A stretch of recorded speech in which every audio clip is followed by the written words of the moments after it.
అందరికీ నమస్తే, welcome to Q news. నేను రాజు. మరి ఈ రోజు శనార్థి తెలంగాణ దినపత్రికలో వచ్చినటువంటి ఉమ్మడి 10 జిల్లాలకు సంబంధించిన వార్తా విశేషాలు అయితే చూద్దాం. ఇక వార్తలకు వెళ్లే ముందు శనార్థి నేటి మాట ఏముందో ఒకసారి చూద్దాం. పెద్దపల్లి రాజన్న రాసినటువంటి శనార్థి నేటి మాట. సో పిడికెడి మంది లేని కులాలు పెత్తనం చేస్తుంటే బోలెడు బలగం ఉన్న కులాలు ఇంకా ఎన్నడూ మేల్కుంటాయి. ఇన్నాళ్ళు చెప్పటోళ్ళు లేక చెడిపోతుంది. ఇప్పుడు అగ్రకులాల నాయకులు ఆటలు ఎట్లా సాగుతున్నాయో కళ్ళ ముందు కనిపించిన కనువిప్పు కలగకపాయే. ఓట్లొచ్చిన ప్రతిసారి బొక్కబోర్ల పడబడుతుంది. ఇదేమి ద్వంద్వ నీతి కులాల సమూహమా? హక్కులు కావాలని అడుక్కోబడుతుంది. ఆధిపత్య పాలనలో నలిగిపోబడుతుంది. ఒక్కరికన్నా రాజ్యాధికారం కావాలన్న ఆతృత లేకపాయే. కనీసం ఎమ్మెల్యే అసెంబ్లీలో అడుగు పెట్టాలన్న సోయి లేకపాయే. ఓట్లు అమ్ముకోవాలి, జిందాబాదులు కుట్టాలి. ఇదే బహుజనుల ముందున్న సవాళ్ళు. ఇదే తంతు కొనసాగితే మన బానిసత్వ కిరీటాన్ని తిరిగి మన పిల్లల నెత్తిలో పెట్టే ఆలోచనలో ఉన్నట్టే అనిపిస్తుంది. ఇప్పుడు బీసీలు 42% రిజర్వేషన్లు సాధించకుంటే ఎప్పటికీ విద్యా ఉద్యోగ రాజకీయాల్లో బీసీలకు వెనకబాటు తప్పదు సమాజమా అని చెప్పేసి మనకు ఒక మంచి అర్థవంతమైన నేటి మాట అయితే రాశారు పెద్దపల్లి రాజన్న రాసినటువంటి. సో ఓట్లు మనవే. అట్లాంటప్పుడు మరి ఎంతసేపు మనము ఏదైతే అగ్రవర్ణాల పార్టీలో ఎంతసేపు అని మనం అడుక్కుంటామో మన ఓట్లు మనకేస్తే రాజ్యాధికారం మనకే వస్తుంది కదా. మరి 80% 90% ఉన్న వర్గాలు మరి 10% వాళ్ళ దగ్గరికి వెళ్ళి మాకు ఓట్లు కావాలి, మాకు రిజర్వేషన్లు కావాలి అని అడుక్కోవడం ఎందుకు? సో ఇప్పుడు కాకపోతే ఇంకెప్పుడు అని చెప్పేసి కూడా మనకు ఒక మంచి నేటి మాట ద్వారా అయితే చూసినాం. సో మరి ప్రజలు ఎప్పుడైతే చైతన్యవంతం అవుతారో మరి అప్పుడే మరి రాజ్యాధికార దిశగా మరి ఏ బడుగు బలహీన వర్గ సబ్బండ వర్గాలు ఏవైతే ఉంటాయో మరి రాజ్యాధికారం దిశగా అయితే వెళ్తారని చెప్పేసి మనకు శనార్థి నేటి మాటలో చూసినాం మనము. సో ఇంకా మనం వార్తల్లోకి అయితే వెళ్ళిపోదాం. ముందుగా ఉమ్మడి ఆదిలాబాద్ జిల్లాకు సంబంధించిన వార్తలు చూద్దాం. రేషన్ పరేషాన్. కొత్త పంచాయతీల్లో ఏర్పాటుకు నోచుకొని దుకాణాలు కాగితాలకే పరిమితమైన ప్రతిపాదనలంట. మరి జిల్లాలోని చింతమానపల్లి మండలం కోయపల్లి గ్రామ పంచాయతీ కొత్తగా ఏర్పడే 5 ఏళ్లు గడుస్తుంది. అక్కడ 600 పైనే జనాభా నివసిస్తున్నారు. అయితే అక్కడ రేషన్ షాప్ లేకపోవడంతో పాత గ్రామ పంచాయతీ 3 కిలోమీటర్ల దూరంలో ఉన్న గూడెం గ్రామానికి ప్రతి నెల రేషన్ సరుకులు తెచ్చుకునే పరిస్థితి అయితే ఉందంట. చూడండి, మరి మాకు గ్రామ పంచాయతీ కావాలి, మాకు మండలం కావాలి, మాకు జిల్లా కావాలని అడుగుతారు. సో అక్కడ తీరా చేసిన తర్వాత కనీసం మౌలిక సదుపాయాలు కూడా అక్కడ కల్పించకుండా ఉన్నాయి ప్రభుత్వాలు. సో ఏదైతే మరి కోయపల్లి గ్రామ పంచాయతీ ఉందో మరి 5 సంవత్సరాల క్రితం అక్కడ గ్రామ పంచాయతీగా ఏర్పడిందంట. 500 జనాభా ఉంది, 600 పైన జనాభా ఉంది. సో అక్కడ రేషన్ షాప్ అయితే లేదు. మరి పక్కనే ఉన్న పాత గ్రామ పంచాయతీ ఏదైతే ఉంటుందో 3 కిలోమీటర్ల దూరంలో ఉన్న ప్రతి నెల అక్కడికైతే వెళ్ళి రేషన్ షాప్ అయితే తెచ్చుకుంటారంట. సో అట్లా ఉన్నాయి గ్రామ పరిస్థితి. మరి ఈ గ్రామ పంచాయతీ పెట్టంగానే అయిపోతుందా? సర్పంచ్ రాగానే అయిపోతుందా? కావాల్సిన మౌలిక సదుపాయాలు గ్రామ పంచాయతీకి ఏవేవైతే కావాలో అవన్నీ అక్కడ పొందుపరచాలి కదా ప్రభుత్వాలు ఏవైతే ఉంటాయో. సో అది మర్చి ఎలక్షన్స్ రాగానే ఓట్లు వేయాలి, ఇవే ఉంటుంది ఇంకా. సో చూడండి ఒకసారి ఏ విధంగా వీళ్ళు ప్రజలు మరి ఆ అడవులో నుంచి 3 కిలోమీటర్లు నడిచి ఎట్లా వెళ్ళి వాళ్ళు రేషన్ బియ్యం తెచ్చుకుంటున్నారో ఒకసారి చూడవచ్చు ఫోటోలో. ఇక కుష్టు వ్యాధిని దాచుకుంటే ముప్పు. డిప్యూటీ పారామెడికల్ అధికారి సీడం వామన్ రావు అయితే అంటున్నారు. కుష్టు వ్యాధిని దాచుకుంటే ముప్పు కలుగుతుందని డిప్యూటీ పారామెడికల్ అధికారి వామన్ రావు అయితే అన్నారంట. ఆదిలాబాద్ జిల్లా బజార్ హత్నూర్ మండలం గిరిజాయి గ్రామంలో గురువారం కుష్టు వ్యాధి అనుమానితులకు అయితే నిర్ధారణ పరీక్షలు అయితే చేసిరంట. మరి అది దాపెట్టుకోవాల్సిన అవసరం లేదు, బయట పెట్టుకుంటేనైతే మరి దానికి సంబంధించిన వైద్యం కూడా సకాలంలో అందితే బాగుంటుంది అని చెప్పేసి కూడా అధికారులు అయితే చెప్తున్నారు. ఇక నేడు మంచిర్యాల జిల్లా బంద్కు టీఆర్పీ పిలిపించిందంట. స్థానిక సంస్థల ఎన్నికల్లో బీసీలకు 42% రిజర్వేషన్లు కల్పిస్తూ తెలంగాణ ప్రభుత్వం జారీ చేసిన జీవో 9పై హైకోర్టు అయితే స్టే విధించింది. దాని సందర్భంగా మంచిర్యాల జిల్లా బంద్కు అయితే టీఆర్పీ పార్టీ ఏదైతే ఉంటుందో తెలంగాణ రాజ్యాధికార పార్టీ అయితే బంద్కు అయితే పిలుపునిచ్చిన వార్త అది. ఇక ఇందిరమ్మ ఇళ్ల నిర్మాణాలకు ఫారెస్ట్ అధికారుల అనుమతి నిరాకరణ. ఇండ్లు నిర్మించుకునే అవకాశం లేక అవస్థలు పడుతున్నారట. లబ్ధిదారులకు న్యాయం చేయాలని బీఆర్ఎస్ నాయకులు అయితే ఆందోళన చేస్తున్నారట. ఇక ప్రహారీ గోడ కూలి 15 మేకలు మృతి. జీవనాధారం కోల్పోయాను ఆదుకోవాలని బాధితులు వేడుకోలైతే చేశారంట. మరి గోడ కూలి 15 మేకలు అయితే చనిపోవడం జరిగిందంట. మరి ఆయన జీవనాధారం వాటి మీదనే ఆధారపడి ఉంది బతి కాబట్టి నన్ను ఆదుకోవాలని చెప్పేసి సో ఆయన అయితే వేడుకుంటున్నారు.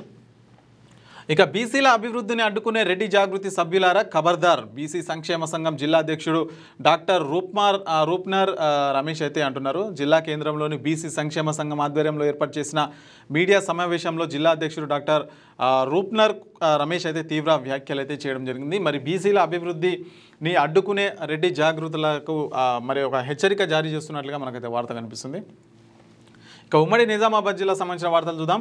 ఎస్సీ వసతి గృహం నుంచి 3 బాలికలు మిస్సింగ్ అంట. మరి స్థానిక ఎస్సీ వసతి గృహం నుంచి 3 బాలికలు మిస్సింగ్ ఘటన ఆలస్యంగా వెలుగులోకి వచ్చింది. స్థానికులు తెలిపిన వివరాల ప్రకారం 2 రోజుల క్రితం నిజామాబాద్ కోటగల్లీలో గల ప్రభుత్వ బాలికల పాఠశాల ప్రాంగణంలో ఉన్న షెడ్యూల్ కులాల అభివృద్ధి శాఖ ఆధ్వర్యంలో కొనసాగుతున్న వసతి గృహం నుంచి 3 మైనర్ బాలికలైతే తెల్లవారుజామున 3:30 గంటల సమయంలో హాస్టల్ నుంచి అయితే బయటకు వెళ్ళిపోయారంటే అయితే సమాచారం. ఒకడు 9వ తరగతి, ఇంకా ఇద్దరు 10వ తరగతి విద్యార్థులు.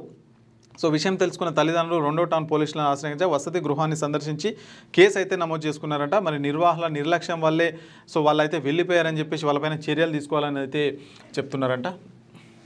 ఇక బీసీ రిజర్వేషన్లపై కాంగ్రెస్ కపట ప్రేమ, కాంగ్రెస్ బీజేపీ ఏకమై బీసీలను మోసం చేస్తున్నాయని చెప్పేసి బాల్కొండ ఎమ్మెల్యే వేముల ప్రశాంత్ రెడ్డి అయితే చెప్తున్నారు. ఇక నేడు జిల్లాకు ముఖ్యమంత్రి రాకనంట. ముఖ్యమంత్రి రేవంత్ రెడ్డి శుక్రవారం నిజామాబాద్ జిల్లాలో పర్యటించనున్నారట. ఇక నామినేషన్ల స్వీకరణ కేంద్రాలను సందర్శించిన కలెక్టర్. జిల్లాలో తొలి విడత ఎంపీటీసీ జెడ్పీటీసీ స్థానాలకు రిటర్నింగ్ అధికారులు గురువారం నామినేషన్ల ప్రక్రియ అయితే స్టార్ట్ అయింది. మరి పొద్దున స్టార్ట్ అయింది, సాయంత్రం వరకు ఆగిపోయింది. మరి ఇక సుప్రీంకోర్టు చీఫ్ జస్టిస్పై దాడి చేసిన న్యాయవాదిని శిక్షించాలి, వాహనదారుల విజ్ఞప్తి అంటూ ఒక వార్త అయితే చూడొచ్చు. ఇక హైకోర్టు స్టేతో ఎన్నికల రద్దు, కామారెడ్డి జిల్లా వ్యాప్తంగా బీసీల ఆగ్రహ జ్వాలలు. మరి ఏదైతే హైకోర్టు స్టే ఇచ్చిందో 4 వారాల పాటు జీవో 9 పైన, అంటే దాదాపు ఎలక్షన్స్ మొత్తం కంప్లీట్గా ఆగిపోతాయని చెప్పేసి కూడా ఎలక్షన్ కమిషన్ ఆల్రెడీ ప్రకటించడం జరిగింది. ఇక దాంతో ఇంకా కామారెడ్డి జిల్లా వ్యాప్తంగా బీసీలు అయితే ఆగ్రహం వ్యక్తం చేస్తున్నారంట. ఇక ఉమ్మడి కరీంనగర్ జిల్లా సంబంధించిన వార్తలు చూద్దాం. కాంగ్రెస్ బాకీ కార్డు విడుదల, స్థానిక ఎన్నికల్లో కాంగ్రెస్ను నిలదీయాలంటూ ఒక వార్త అయితే కనిపిస్తుంది. ఇంకా ఎలక్షన్స్ ఇంకా నిలదీసే ఉంది, ఇక స్థానిక సంస్థల ఎన్నికలు బంద్ అయిపోయినాయి. ఇక మోసాలను ఎండగట్టేందుకు కాంగ్రెస్ బాకీ కార్డు ఇంటింటికి తీసుకెళ్లాలి, అబద్ధపు హామీలను వివరించాలి. మాజీ ఎమ్మెల్యే రసమై బాలకిషన్ మానకొండూరులో బాకీ కార్డు విడుదల చేసిందట. ఇక 42% బీసీ రిజర్వేషన్లపై హైకోర్టు స్టే సబబు కాదు అని చెప్పేసి కూడా వివిధ సంఘాల మోకుదెబ్బ గౌడ సంఘం రాష్ట్ర వ్యవస్థాపక అధ్యక్షుడు జక్క వీరస్వామి గౌడ్ అయితే అంటున్నారంట. మరి ఏదైతే జీవో 9ను స్టే ఇస్తూ మరి హైకోర్టు అయితే తీర్పు అయితే నిన్న సంచలన తీర్పు అయితే ఇవ్వడం జరిగింది. ఇక జగిత్యాల ఆర్డీఓ కార్యాలయ సామాగ్రి జప్తు, కోర్టు ఆదేశాలను పాటించలేదని కఠిన చర్య అంట. మరి రైల్వే లైన్ నిర్మాణంలో భూములు కోల్పోయిన రైతులకు పరిహారం చెల్లించకపోవడంతో జగిత్యాల కోర్టు ఆర్డీఓ కార్యాలయ సామాగ్రిని జప్తు చేసిందంట. హైకోర్టు సుప్రీంకోర్టు ఎకరాకు 15,97,200 చెల్లించాలని ఇప్పటికే ఆదేశం ఇచ్చినప్పటికీ అధికారులు వాటిని అమలు చేయకపోవడంలో కోర్టు ఈ చర్యకైతే దిగిందంట. 23 ఏళ్ళుగా పరిహారం కోసం రైతులైతే పోరాటం చేస్తున్నారంట. మరి 23 ఏళ్ల పాటు పోరాల్సిన మొత్తానికైతే ఆర్డీఓ కార్యాలయం ఏదైతే సామాగ్రి ఉంటుందో దాని అయితే జప్తు చేసిందంట. ఇక మీడియా ప్రతినిధి సొంత నిధులతో రోడ్డు మరమ్మతులు, అధికారులు ప్రజాప్రతినిధులు చేయని పని చేసిన జర్నలిస్టు ప్రశంసించిన ఆలం ఖాన్ గూడ గ్రామ ప్రజలంట. మరి రంగారెడ్డి జిల్లా చేవెళ్ల నియోజకవర్గం శంకర్పల్లి మండలం ఆలం ఖాన్ గూడ గేటు నుండి గ్రామంలోకి వెళ్లే రోడ్డు పూర్తిగా పాడైంది. ఈ విషయం తెలిసిన వివిధ రాజకీయ నాయకులకు అధికారులకు తెలిసిందే. రోడ్డు పూర్తిగా దెబ్బతిని అనేక ఇబ్బందులు కలుగుతున్నాయని గ్రామ ప్రజలు ఎన్నిసార్లు వీరికి మొరపెట్టుకున్నా పట్టించుకోలేదంటే. మరి స్థానిక జర్నలిస్ట్ ఎవరైతే ఉంటారో మరి ఆయన అయితే మరి ఈ పనంతా చేసినట్ట. మరి అక్కడ మట్టి పోసే కార్యక్రమం అయితే చేపట్టినట్ట. నిజంగా మరి అలాంటి వ్యక్తులను అయితే మనం అభినందించక తప్పదు. ఇక పారదర్శకమైన పాలనకే సమాచార హక్కు చట్టం, కరీంనగర్ అడిషనల్ కలెక్టర్ లక్ష్మీ కిరణ్ అయితే చెప్తున్నారు. ప్రభుత్వ శాఖల్లో పారదర్శక జవాబుదారీ కోసం సమాచార హక్కు చట్టం రూపొందించారని అడిషనల్ కలెక్టర్ లక్ష్మీ కిరణ్ అయితే చెప్పారంట. ఇక రామగుండంలో జిల్లా కలెక్టర్ విస్తృత పర్యటన అయితే చేసిన సందర్భంగా అదే వార్త. ఇక ఉమ్మడి మెదక్ జిల్లా సంబంధించిన వార్తలు చూద్దాం. టీఆర్పీ పేట మండల కన్వీనర్గా బాధ్యతలు స్వీకరించిన ప్రవీణ్ కుమార్ అంట. మరి తెలంగాణ రాజకీయాల్లో కొత్త ఉత్సాహాన్ని నింపుతున్న తెలంగాణ రాజ్యాధికార పార్టీకి పెద్ద శంకరంపేట మండలం మరింత బలం చేకూరింది. మండల కన్వీనర్గా ప్రవీణ్ కుమార్ అయితే బాధ్యతలు స్వీకరించారు. పార్టీ వ్యవస్థాపకులు ప్రజానాయకుడు ఎమ్మెల్సీ తీన్మార్ మల్లన్న ఆధ్వర్యంలో ఆయన పార్టీ కండువా కప్పి అధికారికంగా తెలంగాణ రాజ్యాధికార పార్టీలో అయితే చేరారంట. దానికి సంబంధించిన ఫోటో కూడా చూడొచ్చు అక్కడ. ఇక మెదక్ జిల్లా బీజేపీ నుంచి టీఆర్పీ పార్టీలో చేరిన నారాయణ రెడ్డి మరి కండువా కప్పి ఆహ్వానించిన టీఆర్పీ అధినేత ఎమ్మెల్సీ తీన్మార్ మల్లన్న, టీఆర్పీ రాష్ట్ర కార్యదర్శి నగేష్ ముదిరాజ్, ఇన్ఛార్జ్ ఇమాంపురం యాదగిరిగౌడ్ ఆధ్వర్యంలో టీఆర్పీ పార్టీలో వివిధ పార్టీల నాయకులు అయితే చేరారంట. మెదక్ జిల్లా చిలిపిచేడ మండల బీజేపీ ప్రధాన కార్యదర్శి దొడ్ల నారాయణ రెడ్డి గురువారం తెలంగాణ రాజ్యాధికార పార్టీ అధినేత ఎమ్మెల్సీ తీన్మార్ మల్లన్న ఆధ్వర్యంలో పార్టీలో తీర్థం పుచ్చుకున్నారని చెప్పేసి మనకు వార్త అయితే కనిపిస్తుంది. ఇక పటాన్చేరు ఐలా పారిశ్రామిక వాడకు తాగునీరు సౌకర్యాన్ని కల్పించండి. ఉస్మాన్ సాగర్ బీఈ మ్యాక్ సొసైటీ ప్రజలకు ఇంప్రూవ్మెంట్ ఛార్జీలు తగ్గించాలి. జలమండలి ఎండీ అశోక్ రెడ్డిని కోరిన ఎమ్మెల్యే జీఎంఆర్ అటు ఒక వార్త. ఇక తెలంగాణ రాజ్యాధికార పార్టీ సోషల్ మీడియా కన్వీనర్ల నియామకం. ఉమ్మడి హైదరాబాద్ జిల్లా కన్వీనర్గా ఆనెగుంట శ్రీకాంత్ ముద్దురాజ్, ఉమ్మడి మెదక్ జిల్లా కన్వీనర్గా కుమ్మరి హర్ష అయితే వాళ్ళైతే ఎన్నుకోబడినారు. ఇక నకిలీ ఫ్లాట్ల నక్షతో 12 లక్షల మోసం అంట, 4 అరెస్ట్ చేసిరంట. మరి సిద్దిపేట పట్టణ శివారులో కుషాల్ నగర్లో జరిగిన ఒక భూమి మోసం కేసులో 4 నిందితులను అయితే అరెస్ట్ చేసిరంట. మరి నకిలీ ఫ్లాట్ నక్షతో దాదాపు 12 లక్షల రూపాయల మోసం అయితే చేసిరంట. సో ఉమ్మడి రంగారెడ్డి జిల్లా సంబంధించిన వార్తలు చూద్దాం. వికారాబాద్లో ప్రధానమంత్రి national apprenticeship mela ITI principal R Narendrababu అయితే ఒక ప్రకటనలో అయితే చెప్పిరంట. ఇక సొంత గూటికి చేరిన అమర్య నాయక్ అంట. మరి బీఆర్ఎస్ నుంచి కాంగ్రెస్ పార్టీలో చేరిన సీనియర్ నాయకులు దశరథ నాయక్ కాంగ్రెస్ పార్టీ కండువ కప్పి పార్టీలోకి ఆహ్వానించిన టీపీసీసీ సభ్యులు ఆయిల్ల శ్రీనివాస్ గౌడ్ అంటూ ఒక కథనం. ఇక కొండకల్ మోకిల రహదారి అధ్వానం, భారీ వర్షాలు వాహనాలతో రోడ్డు ధ్వంసం, తీవ్ర ఇబ్బందులు పడుతున్న వాహనదారులు, రోడ్డు దెబ్బతిన్న పట్టించుకొని అధికారులపై గ్రామస్తులు ఆగ్రహం అంట. రోడ్డు మరమ్మతులు చేపట్టాలని డిమాండ్ చేస్తున్న వాహనదారులు అంట. చూడొచ్చు మరి కొండకల్ మోకిల రహదారి ఏ విధంగా ఉందైతే ఒకసారి దీని పరిస్థితి చూడొచ్చు. మొత్తం గుంతలమయం అయిపోయింది అక్కడ. ఇక చెలో బస్ భవన్ భగ్నం, జవహర్ నగర్ మాజీ మేయర్ మేకల కావ్య హౌస్ అరెస్ట్ అయితే చేసిరంట. మరి నిన్న చెలో బస్ భవన్ కార్యక్రమం ఏదైతుందో మరి దాని సందర్భంగా ముందస్తు అరెస్ట్ చేసిరంట జవహర్ నగర్ మాజీ మేయర్ మేకల కావ్య. ఇక విపక్షాలు బీసీ రిజర్వేషన్లకు వ్యతిరేకం, టీపీసీసీ సభ్యులు ఆయిల్ల శ్రీనివాస్ గౌడ్ అయితే చెప్తున్నారు. విపక్షాలు బీసీ రిజర్వేషన్లకు అయితే వ్యతిరేకంగా ఉన్నారని చెప్పేసి కూడా అని అంటున్నారు.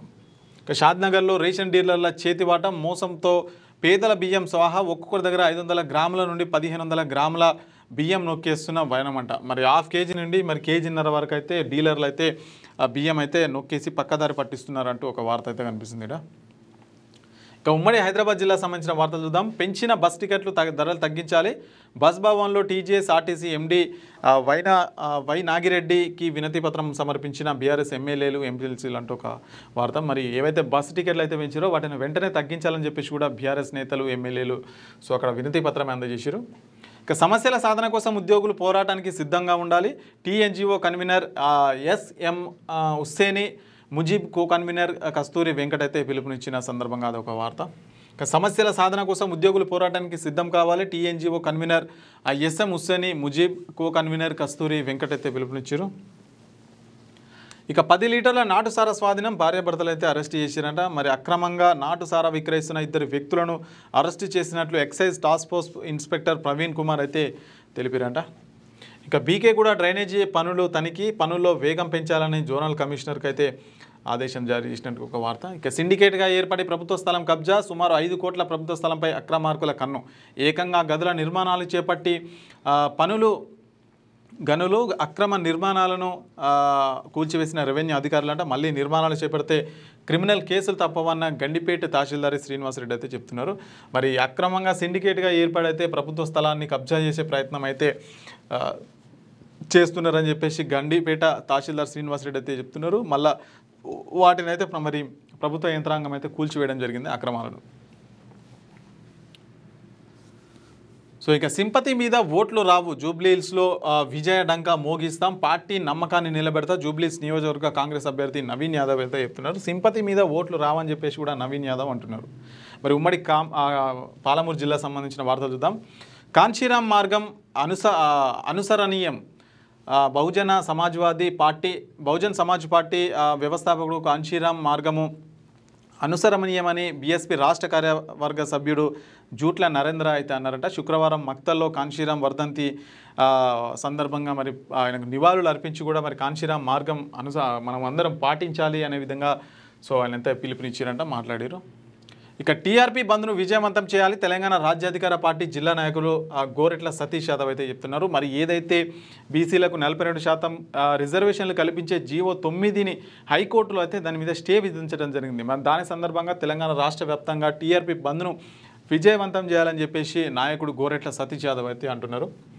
ఇక సీజేఐపై దాడి చేసిన వ్యక్తిని అరెస్ట్ చేయాలి, తెలంగాణ రాజ్యాధికార పార్టీ రాష్ట్ర కార్యదర్శి కొమ్ముల ప్రవీణ్ రాజు అయితే చెప్తున్నారు. ఇక ఎన్నిక ఏదైనా బీఆర్ఎస్దే విజయం అంట. బీఆర్ఎస్ నాయకుడు మాజీ మంత్రి శ్రీనివాస్ గౌడ్ అయితే చెప్తున్నారు. ఎన్నికలు ఏవైనా కానీ బీఆర్ఎస్దే విజయం అంట. మరి ఇక విద్యార్థులు సామాజిక సేవలో భాగస్వామ్యం వహించాలి. Palamuru university academic audit director doctor Chandrakiran అంట. ఇక ఉమ్మడి నల్గొండ జిల్లా సంబంధించిన వార్తలు చూద్దాం. హామీల అమలులో కాంగ్రెస్ విఫలమైందట. బీఆర్ఎస్ పార్టీ జిల్లా అధ్యక్షుడు రమావత్ రవీంద్ర కుమార్ అంటూ ఒక వ్యాఖ్య. ఇక విద్యార్థులకు పొంచి ఉన్న పెనుముప్పు, రసాయనిక విషవాయువు పీలుస్తూ అనారోగ్యం పాలవుతున్న వైద్యం ఆర్గానిక్స్ ప్రైవేట్ లిమిటెడ్ కంపెనీపై చర్యలు తీసుకోవాలని పలువురు డిమాండ్ చేస్తున్నారట. పట్టించుకొని అధికార యంత్రాంగం.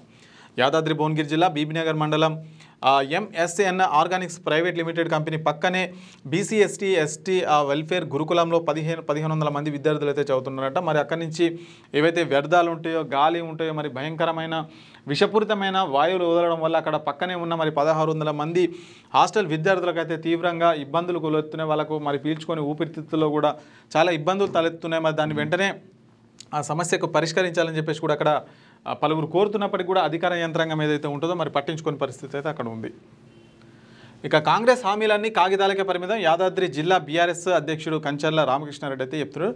కాంగ్రెస్ ఏవైతే హామీలు ఇచ్చినా అవన్నీ కాగితాలకే పరిమితం అని చెప్పేసి కూడా వాళ్ళు అంటున్నారు. ఇక అధిక ధరలకు యూరియా అమ్మిన షాప్ లైసెన్స్ రద్దు చేసినట్ట. సూర్యాపేట జిల్లా ఆత్మకూరు మండలం తుమ్మల పెన్పహాడ్ గ్రామంలో అధిక ధరలకు బ్లాక్లో యూరియా విక్రయించిన దుకాణందారు లైసెన్స్ను వ్యవసాయ అధికారులు అయితే రద్దు చేసిరంట. ఇక బీలియా నాయక్ తండాలు గంజాయి స్వాధీనం చేసుకురంట. మండలంలోని బీలియా నాయక్ తండాలు 2 యువకుల వద్ద సుమారు కిలోన్నర గంజాయిని అయితే పోలీసులు స్వాధీనం చేసుకురంట. సో ఇక్కడ బీసీలను మోసం చేసేందుకు రిజర్వేషన్ల డ్రామా బీఆర్ఎస్ పట్టణ అధ్యక్షుడు ఉడుం కృష్ణ అయితే చెప్తున్నారు.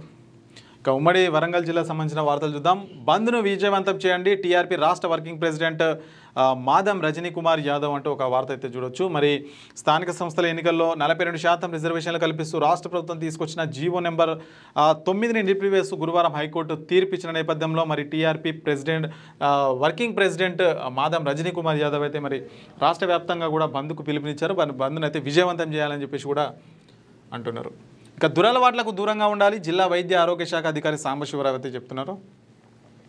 ఇక ఓరుగల్లుకు చేరుకున్న ప్రభుత్వ ఉన్నతాధికారులు స్థానిక సంస్థల ఎన్నికల నేపథ్యంలో వరంగల్ జిల్లాకు సాధారణ పరిశీలకులు శృతి వయ పరిశీలకులు డి శ్రీనివాస్ గురువారం జిల్లాకు చేరుకోక స్థానిక కలెక్టరేట్ కార్యాలయంలో డాక్టర్ సత్యశారద అదనపు కలెక్టర్ సంధ్యారాణి పుష్పగుచ్చం ఇచ్చి అయితే చేసుకున్నారు. మరి స్థానిక సంస్థల కోసం అయితే వచ్చిన వాళ్ళు స్థానిక సంస్థల ఎన్నికలు అయితే నిలిచిపోయినాయి మరొక వైపు. ఇక దశల వారీగా ఇందిరమ్మ ఇళ్ల కేటాయింపు వర్ధన్నపేట శాసనసభ్యుడు కేఆర్ నాగరాజు అయితే చెప్తున్నారు. మరి విడతల వారిగా దశల వారిగా ప్రతి ఒక్కరికి అర్హులైన వారికి ఇందిరమ్మ ఇల్లు ఇస్తామని అయితే వాళ్ళు చెప్తున్నారు. ఇక అభివృద్ధి పనులను త్వరగా పూర్తి చేయాలి. హన్మకొండ జిల్లా కలెక్టర్ స్నేహ శబరీష్ గారు అయితే చెప్తున్నారు. ఇక ఉమ్మడి ఖమ్మం జిల్లా సంబంధించిన వార్తలు చూద్దాం. రసాభాసగా బీజేపీ జిల్లా స్థాయి సమావేశం జరిగిందట. ఇరు వర్గాల బాహాబాహి సమావేశంలో మధ్యలో వెళ్ళిపోయిన జిల్లా అధ్యక్షుడు బైరెడ్డి అంట. మరి రసాభాసగా బీజేపీ జిల్లా స్థాయి సమావేశం ఏదైతే ఉందో మరి గందరగోళంగా జరిగింది. మధ్యలో వెళ్ళిపోయినంట జిల్లా అధ్యక్షుడు బైరెడ్డి. ఇక చాకలి ఐలమ్మ విగ్రహానికి అవమానం. తెలంగాణ ఆత్మగౌరవం తాకట్టు. ప్రజాస్థలాల్లో విగ్రహాల దుస్థితి అంట. మరి నేలకొండపల్లి వీరనారి తెలంగాణ పోరాట యోధురాలు చాకలి ఐలమ్మ ఆత్మగౌరవాన్ని పాతాళానికైతే తొక్కేసిరంట. మరి దానికి సంబంధించిన వార్త. ఇక బీఆర్ఎస్ ఇసుక దందా సరే, కాంగ్రెస్ చేసేది ఏమిటి దొర? ప్రజల జీవనానికి ఆటంగా కలిగించేలా పట్టించుకొని స్థానిక ఎమ్మెల్యే పత్రికా కథనాలకు స్పందించని అధికార యంత్రాంగం అంట. ఉమ్మడి ఆంధ్రప్రదేశ్ రాష్ట్రంలో గిరిజన సొసైటీ అంటే పల్లెల్లో కుల మత భేదం లేకుండా ఉదయాన్నే 6 గంటలకు గ్రామ ప్రజలందరూ అన్నదమ్ముల గోదావరి నదికి వెళ్ళి రైతుల ట్రాక్టర్ల సహాయంతో ఇసుకనైతే పారలతో తవ్వి తట్టలు నింపుకునేవారు. మరి బీఆర్ఎస్ ఇసుక దందా సరే, మరి కాంగ్రెస్ చేసేది ఏమిటి అని చెప్పేసి కూడా ఇక్కడ ఒక వార్త. ఇక దీపావళిని ఆనందంగా జరుపుకోవాలి. దీపావళి టపాసుల షాపు ఏర్పాట్లపై జాగ్రత్తలు తీసుకోవాలని చెప్పేసి సమీక్షించిన అదనపు కలెక్టర్ అంటే ఒక వార్త అయితే చూడొచ్చు మనం అక్కడ. సో ఇవన్నమాట శనార్థి తెలంగాణ దినపత్రికలో వచ్చినటువంటి ఉమ్మడి 10 జిల్లాలకు సంబంధించిన వార్తలు. ఇక మరొక ఎపిసోడ్తో మళ్ళీ కలుసుకుందాం. అంతవరకు చూస్తూనే ఉన్నాను క్యూ న్యూస్. నేను రాజు. మీ వ్యాపారం అభివృద్ధి కావాలని కోరుకుంటున్నారా? అయితే వెంటనే క్యూ న్యూస్ని సంప్రదించండి. Schools, colleges, banks, shops, office promotions, land promotions, political promotions, restaurant promotions, hospital promotions, పుట్టినరోజు వేడుకలు, శుభకార్యాలు, వ్యాపారాలు ఏవైనా, సందర్భం ఏదైనా ఇప్పుడే క్యూ న్యూస్ ద్వారా తెలియజేయండి. మీ వ్యాపారాన్ని అభివృద్ధి చేసుకోండి.